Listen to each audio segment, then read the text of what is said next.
good morning, or good whatever time of day it is for you.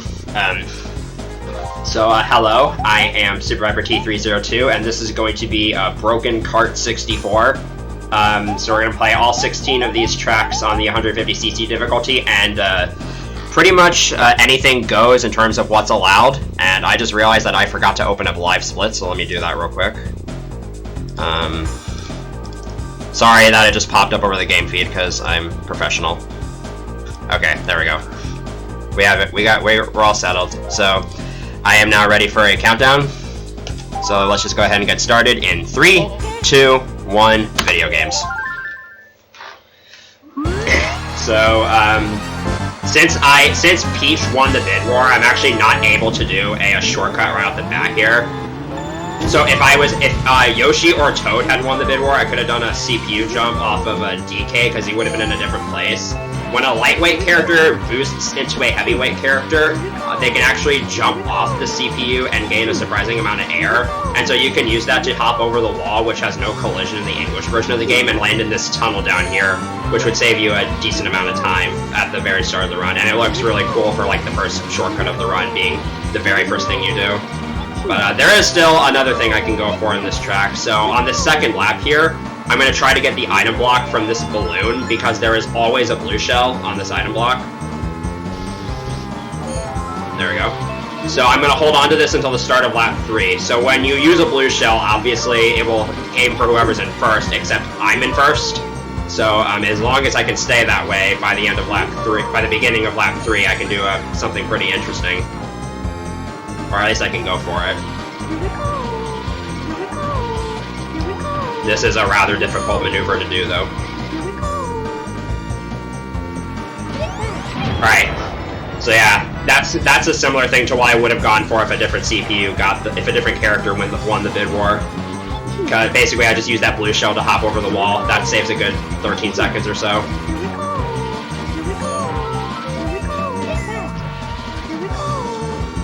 So yeah, there's a lot of unintended shortcuts and glitches that you get to abuse in this run, and there's such a big variety in them too, but a lot of them are very difficult to pull off. And because this category is very RNG heavy with all the CPUs and items, this is a very punishing category to run. So a lot of Mario Kart 64 players primarily focus on time trials because that's just racing against yourself, really. So Moo Moo Farm has no shortcuts of any kind yet, except there really isn't any potential for there to be any. The only noteworthy thing about this track are these moles, which are RNG dependent. They're the one random element in time trials. So I guess I'll use this time to sort of spend some time going over some of the basics of this game.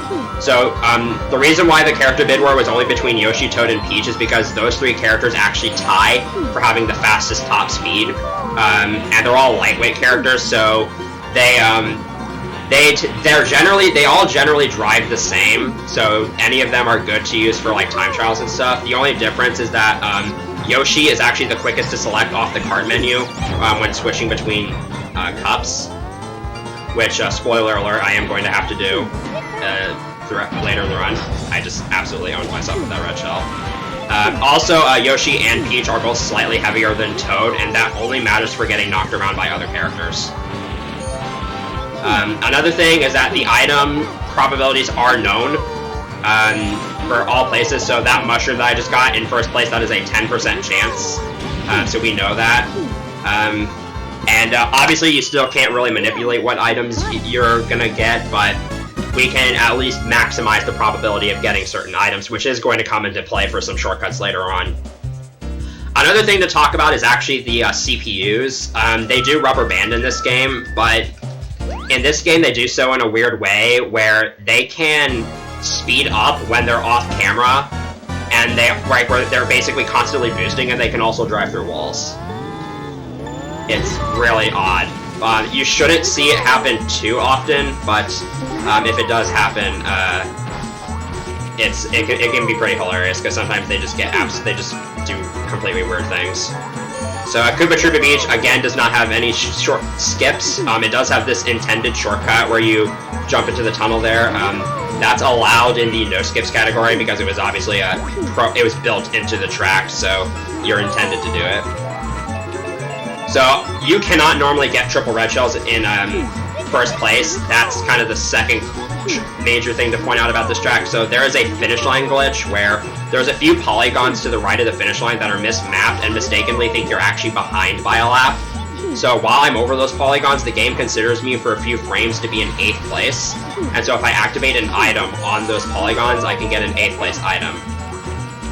So I'm gonna, oh, I didn't get any items. I didn't get the item box there. But yeah, you saw me get it on the first lap with triple red shells. Optimally, you'd get something like a star or a golden mushroom or some kind of speed item that can allow you to shave off a couple extra seconds. And that glitch is in other courses as well, but it's easiest to set up here because item boxes are close enough to the finish line. Otherwise, you need a boo. There's a driving technique I haven't mentioned yet called the mini turbo. So whenever I'm drifting, I'm oscillating the control stick back and forth, which, as you notice, the smoke kind of builds up a charge. It changes from white to yellow to orange. Once the smoke is orange, I can release the drift and gain a small boost of speed, and that's kind of the key mechanic to going fast, but it's really hard to optimize because it's a 7-step process in this game, and in order to get the mini turbos optimally, every input has to be frame perfect, so it's really difficult to optimize. So, Calamari Desert, this is the first big instance of RNG in the run, so get your Bless RNGs out. I'm going to sandbag for items here. Alright, that's actually perfect. So I actually wanted to get a star there. So this star will allow me to do a really unique shortcut at the start of the next lap. I actually probably should have just gone for it on the first lap, but we'll just keep going. I'll wait for the train here. So this is actually a shortcut that was technically programmed into the game. So what you're intended to do with this is you're supposed to drive through the train tracks to my left, kind of along the normal route of the course, and then as you drive by the finish line, you activate the star, and it will actually advance you forward by a lap. I guess you're just taking a shorter line there. But Nintendo is very, very good at making games, and they definitely accounted for the fact that you can enter through this side of the tunnel instead. And by that, I mean they definitely didn't. So I can just activate the star right there, turn back around, and skip an entire lap.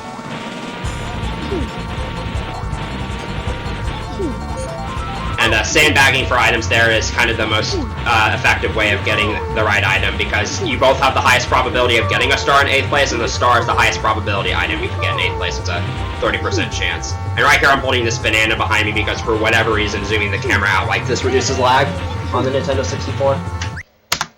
And after the final race of every cup, I'm going to reset the console because it allows me to skip the trophy ceremony and get to the next cup a little bit quicker. So next up we have Toad's Turnpike. This has one of my least favorite shortcuts in the entire run. So let's see how this goes. As always, I must point out that was not a mistake. I meant to do that. Okay.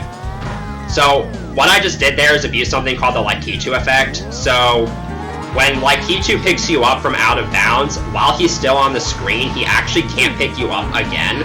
So I went out of bounds the first time intentionally so that I could get Laikichu on the screen, and then I beat him to the out of bounds section so I could jump from the higher level to the lower level and skip about half the track.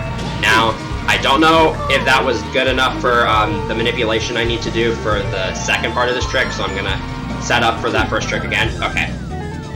So you probably just noticed that I didn't have to do that jump again. I just jumped out of bounds and I was warped halfway across the track.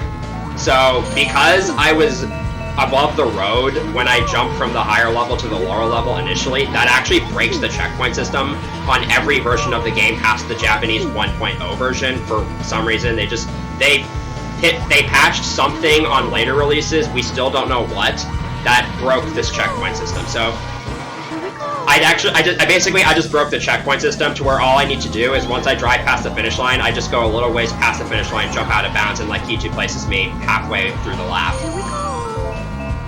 And so that saves a good chunk of time. And also makes the shortcut trivial, because the one I did on lap 1 is actually extremely difficult. You need to have there's no good visual indicator as to when you're supposed to time that jump. And these cars are all on cycles, so if you play the track the same way every time, they'll be in the same places every time. That was a really good Toad's Turnpike. A 140 in game time is pretty good for me. If you were playing this track without skips, you would probably get somewhere in like the 230 range, in the low 230s, so saves a lot of time to get those tricks optimally. And then here's Frappe Snowline. This is a shortcut you could literally try at home, ladies and gentlemen. It's not hard at all. So I'm just going to back up to the bridge here, and I'm going to turn around and jump from the bridge to the snow without touching the road. So I'm going to cross the finish line and go out of bounds, and this is going to cause like Kichu to place me behind the finish line. So normally when you go back across the finish line, the game subtracts a lap from you, but at this far behind the finish line, the game won't subtract the lap. So I'm basically manipulating the checkpoints to where that checkpoint is where like Kichu places me down at. And so as you can see, every time I get placed back down after crossing the finish line, I just get advanced forward a lap. That was probably a really terrible explanation, but hopefully you get the gist of it. And basically, that allows me to complete all 3 laps faster than a no-skips player could finish 1, which is pretty awesome. I'm way, way ahead of the CPUs. And now we have one of the hardest tracks in the run, Choco Mountain, which sucks because it has a banger of a song. So, certain kinds of slanted walls in this game have the property where if you approach them at the right speed and angle, and then jump the frame before you hit the wall, you can actually jump off the wall and gain a really good amount of air. Now there's 2 places I can go for those in this track. This first one is right here, and I didn't get it. So there's a backup wall jump right here that's a little bit more lenient, but alright, got it. So what actually happened on the first wall jump is what's called a 0 frame jump. So your speed can be so high that there actually isn't a single frame where you're able to make the wall jump. One frame is too early, the next frame is too late, and if that happens, you just tumble right away. And so that can happen often when going for these wall jumps, and it's what makes this track so frustrating. That banana was in a really bad spot, so I couldn't go for the hill jump there. Okay, I'm just gonna drive this lap normally. It wouldn't have been worth it to try again. As another thing to know about Grand Prix mode is that in order to move on to the next race of a cup, you actually have to finish within the top 4. If you finish in 5th place or worse, you have to redo the race. So I want to avoid that happening at all costs. So I'm probably going to be playing it a little bit extra safe since this is a marathon. I have one more shot at this hill. Nice. I have one more shot at this hill jump here. This is a really cool looking skip, so I really hope I can show it off. There we go. Nice. So yeah, that cuts out a pretty big chunk of the loop there. As you can see, you can get like a 22-second lap optimally. At least I can. Players who are much better at driving than I am can get a couple seconds faster than that. But yeah, as you can see, very big time save over the standard gray wall jump. So last race of Flower Cup here is Mario Raceway. This race will probably be entirely no shortcuts. There are a couple of shortcuts you can do on this track, including a lap skip that involves red shells, but I don't really know how to do them properly, so I'll probably just drive this one non-shortcut. If I get a mushroom, which again is a 10% chance in first place, I might attempt one, but there's a very low likelihood that I'll actually get it. So yeah, for the most part, this is just going to be me driving around. I mentioned earlier that you can get items from Abu. Oh, I got a mushroom, so I'll go ahead and attempt this. I didn't get it. So yeah, you saw what I was trying to do there. With a speed item, you can sort of hop over that wall there and do a cool little corner cut, but it's really, really precise. And I've only ever gotten it like a few times ever, so I won't go for that again. Ooh, I got a star. So I'm actually going to hold on to the star until the end of the next lap, because I'll be able to use this star to cut across the grass a bunch. Because when you have a speed item, it's really easy to cut across corners and cut across grass without losing too much time. And a star is actually, my goodness, a star is actually preferable to like a mushroom, because you don't have to do any fancy driving techniques with a star. Nice lightning. So, CPUs can actually use lightnings. It's a 1% chance for the 8th place CPU to get a lightning. But they actually can't... They can pick up shells, but they can never throw shells of any kind. So, the only thing the CPUs can really do to screw me over is use lightnings, but it's incredibly rare. Sears Warrior Stadium, this track can either go really well or take over a minute, depending on how much the game loves you at that specific day. So that first shortcut, that wall jump, very well known. This second one, probably not so much, because it's actually very difficult. This is another wall jump that's frame perfect, and can sometimes just be impossible. Okay, so I'm basically just going to be doing that all 3 laps here, and hopefully I get 0 framed as little as possible, but this is Warrior Stadium, so I'm probably going to get screwed over a bunch. Yeah, this will probably happen over and over a bunch. So I'm accelerating fast from a stop here by just triple tapping the A button. That's another advantage that the 3 lightweight characters have. So I actually got the wall jump there, but I jumped over the wrong side of the finish line, so I actually got a lap subtracted. Okay, can we get the sub-minute? No. Alright. Whatever. This is a very terrible track and runs, because you just get here and you get 0 framed over and over again. There we go. That wasn't very good. Optimally, you can finish that track in under 30 seconds. That's, like, ideal for RTA. So, above a minute is kind of bad. But yeah, but that still saves, like, a big chunk of time, because this is normally the second longest track in the game. But it becomes one of the shortest with those wall jumps. And now here we have Sherbert Land. This is we got a bit of a break from shortcuts here. So this track is just doing as many mini turbos as possible and doing these little gap jumps, which again are not really classified as skips, because obviously you're not doing anything that's unintended, really. And these penguins are on cycles, so again, if I drive the same way every time, they'll be in the same places every time, but oftentimes you can have very tiny deviations in your driving by like fractions of seconds that can cause them to be in different spots. So it's just kind of a matter of seeing and reacting.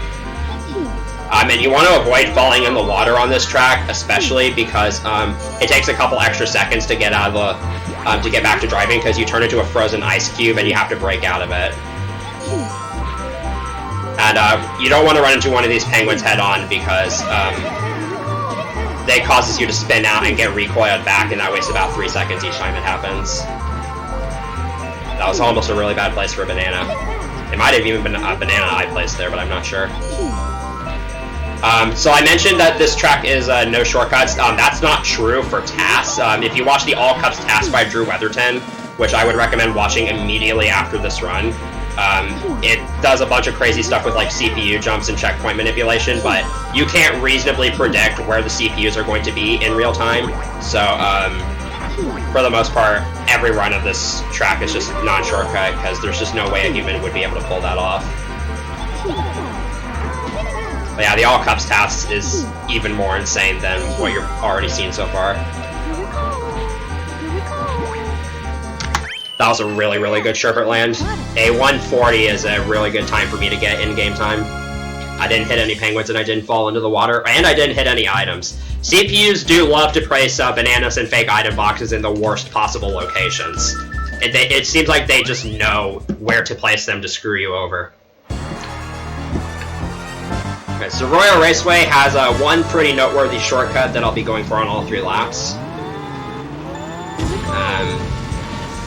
It's pretty interesting. It's basically, I'm going to hop across the river in a little bit and try to hit a specific part on the wall here. I'll explain it more in detail once I actually get it. Alright. So, you see that polygon line on the wall there? If you hit just to the right of the polygon line, the game thinks you attempted the jump from that ramp and missed for some absurd reason, so it just places you on the ramp, and that saves a good 14 seconds per lap. It's not terribly difficult to hit either, unless you're doing it without a setup like I am, in which case it's a little bit fickle. And so that saves a good chunk of time on each lap. And even if you mess it up once, you only lose about 10 seconds from it, so you still net time save. Right. So you're actually looking for the word poop when you hit the wall there. If you don't see poop, it probably didn't work. But if you do see poop, it probably did. And there is actually a second shortcut on this track that I choose not to go for because it's very, very stupid and risky. So when you're on that big ramp there, you can actually veer off to the left and hit the wall at the far near the end of the track, and like he gets tricked into placing you around the last corner. But it saves like a quarter of a second, if that, and if you fail it, you lose about 10 seconds, and it's really difficult. So I just don't bother with it. But it's something you can see a lot of the top players go for. And I'm jumping right before going off that ramp because it reduces the chance of me bouncing when I hit the ground there. You want to reduce the amount of time you're in the air because as long you accelerate faster while you're on the ground.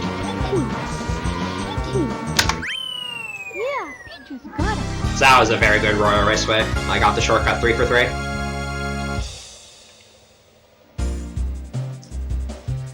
So we got the last track of Star Cup is going to be Bowser's Castle. This is going to be another no shortcut track. Again, with tasks there are shortcuts you can do, but no. So the main noteworthy thing about this level are these thwomps in these first couple rooms. So these thwomps aren't too much of a problem. The real issue is in this next room. You have these 3 thwomps that are trying to block you, and they're cycle dependent, and they move up and down at different rates. So you kind of have to see which thwomps are rising and which ones are lowering, and gauge which side to go on from that. And since your driving's probably not going to be the same across all 3 laps, and since there's 3 thwomps on 150cc, one of the only actual changes to a track between difficulty levels, then it's really difficult often to judge which side of the thwomps you want to go on. And then in addition, you also have those 2 thwomps that kind of come from behind and try to block you, which can also get in your way. So that first lap is usually pretty consistent. It looks like here I want to go to the right. You kind of have to see and react there. Also, keep your eyes open for Marty. He's behind bars and has never been let out of his jail cell, so none of those blue thwomps are Marty, so if you're not looking closely, you're going to miss him. So again, when you're just doing normal driving, you want to do mini turbos as often as possible whenever you're drifting, because you get the maximum amount of time save from that. That's where most of your time save is going to be when driving, and also making sure you're taking good lines. Typical racing game stuff. So let's see what kind of pattern these thwomps are going to give me here. Looks like going to the left is good. You definitely...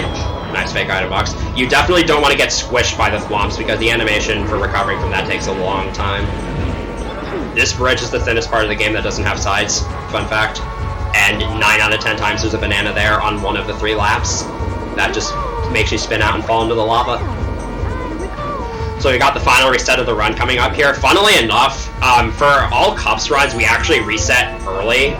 The tradition is to reset early. So I'm resetting right as I cross the finish line.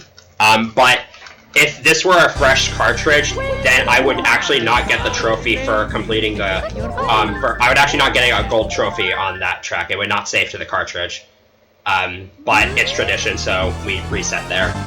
And now we're on to the final cup of the run. DK's Jungle Parkway is the first of the races in Special Cup, and it's very laggy. It's the laggiest track in the game.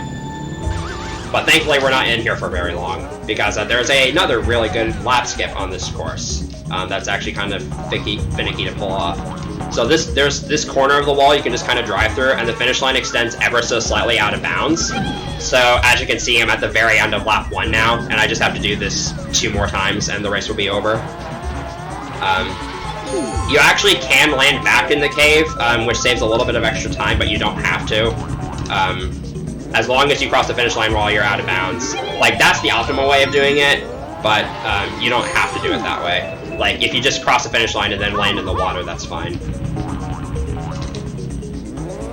Oh, this might be too far. That was way too far to the left. Right. I just gotta do this one more time. Alright, there we go. That wasn't too bad. So again, I'm going to hold this banana behind me.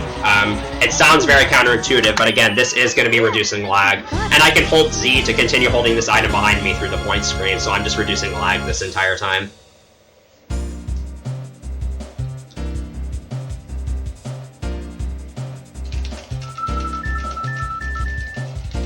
So next up is Yoshi Valley. This track can go over a variety of ways depending on what items I get at the start here. So I am going to farm for triple mushrooms, but if I don't get them, there is an alternate route I can take through this track.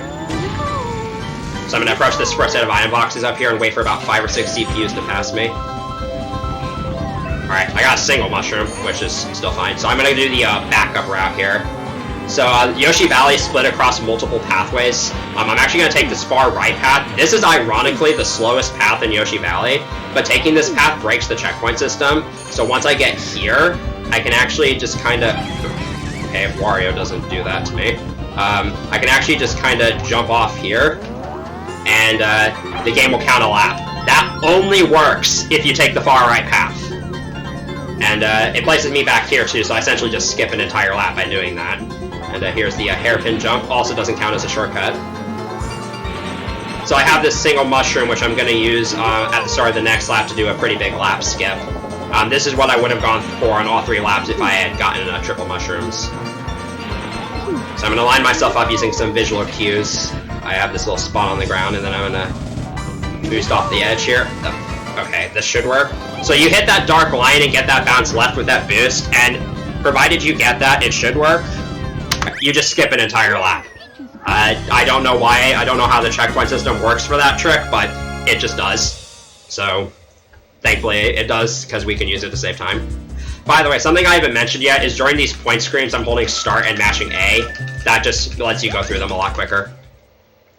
So Banshee Boardwalk, again, non-task, doesn't have any shortcuts, but I want to keep an eye on the CPU rankings here. So, nice, I spun out. So, when you select your character in the Kart select menu, you can't, there's a counter that's constantly going, and once you select your character, it will determine 2 other characters depending on what frame you selected it on. That will sort of be your rivals, and you have a primary rival and a secondary rival. And this doesn't matter too much, except in this category. If I happen to get a heavyweight character as one of my main rivals, that's good for Special Cup, because if I have a heavyweight finish in first place on this track and I finish in 3rd place, that'll set me up for a pretty interesting shortcut I can go for at the start of Rainbow Road. So we'll want to be rooting for either Wario, DK, or Bowser on this track. And it looks like I do have at least one heavyweight rival. Both DK and Bowser finished in the top 4 on Yoshi Valley, and Wario right now is looking like he's picking it up pretty well. This track can be really awkward to drive through. This bat house in particular has a lot of walls that just block you off, and what the? How's Bowser all the way back here? That's really odd. I've never seen a CPU. I've never lapped a CPU that early in this track before. Can we get a "that's never happened before" in chat? But yeah.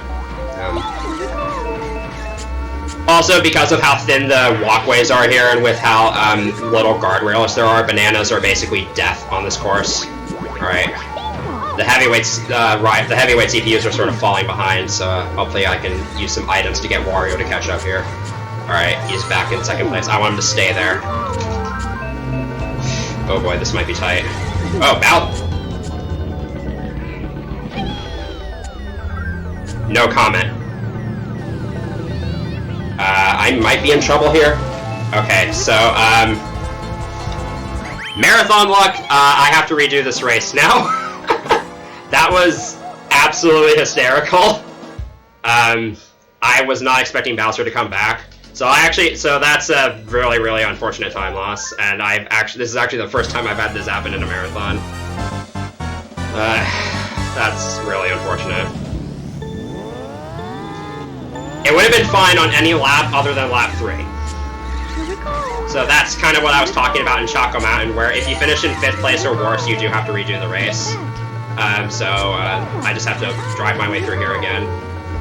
And hopefully Bowser this time won't mess me up. It's okay though, we have another chance of getting heavyweight finishers here. So yeah, obviously if this were a real run, you would just reset right there, because that's like a 2-minute time loss depending on the track.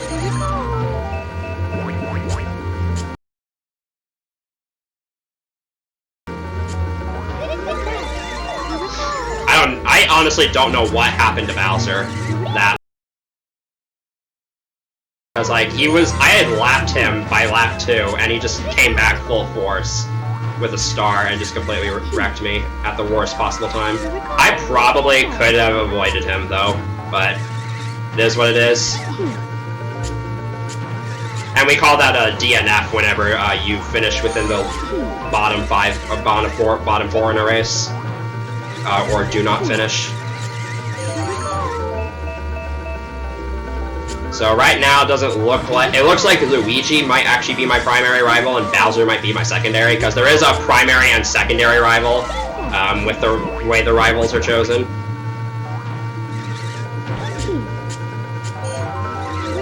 And it seems like the primary rival does rubber band and drive a little bit better than the rest.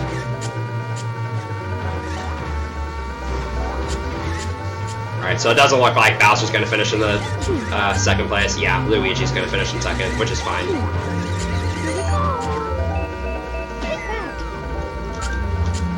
So that was an experience for sure, but we're now finally past there. And now there's just one race left. And it's the infamous Rainbow Road. This track can also go horribly wrong, and it's the last track of the run too, and it's very RNG dependent how this track goes. So to start here, we got the regular shortcut that I'm sure everybody knows about. This is actually really hard to do in 150cc. Alright, that should be good. You have to release A right before you jump off in order to slow yourself down enough, because in 150cc, if you don't do anything to slow yourself down, you're going to overshoot that jump. And it's basically impossible to recover if that happens. But I got it, which is pretty good. So if I had a heavyweight finish in the first place and I finished in third, I could have done a CPU jump off that heavyweight character to basically allow me to do a faster version of that jump and possibly even land on the higher up spiral, which saves an additional 10 seconds. But the regular shortcut still saves a good chunk of time. This is normally the longest track in the game, but with shortcuts you can cut it down by like 3 minutes, which is big. And the big meat is going to come up at the end of the lap here. So I have this green shell, which I've been holding on to ever since I got it. And this will allow me to go for a lap skip at the end of lap 1 here.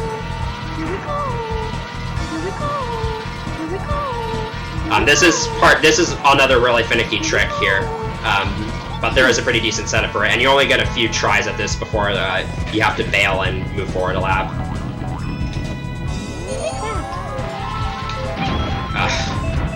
I was a little too far away from the edge there, so I'm trying to use that green shell to launch me over the edge in a specific way. All right, got another one. This will probably be the last shot I have at this. Okay. I kind of messed up my approach there, so I'm surprised that worked. But yeah, basically, I used the green shells to cross the finish line, and once again, it's going to place me far enough behind the finish line to where once like Q2 places me back down, I'm just going to be an entire lap ahead. Like so. And now I have even more time to do that exact same thing again. And I have triple greens here, so this is really good.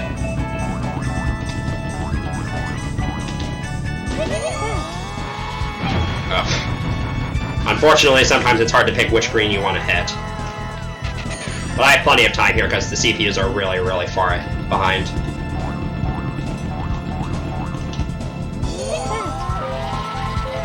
Okay. So time is going to be coming up here really shortly. It's going to be when I cross the finish line for the final time.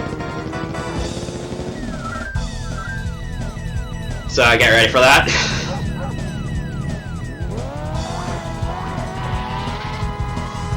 And time. Yeah. So my timer says 33:23. So my PB is a 29:27.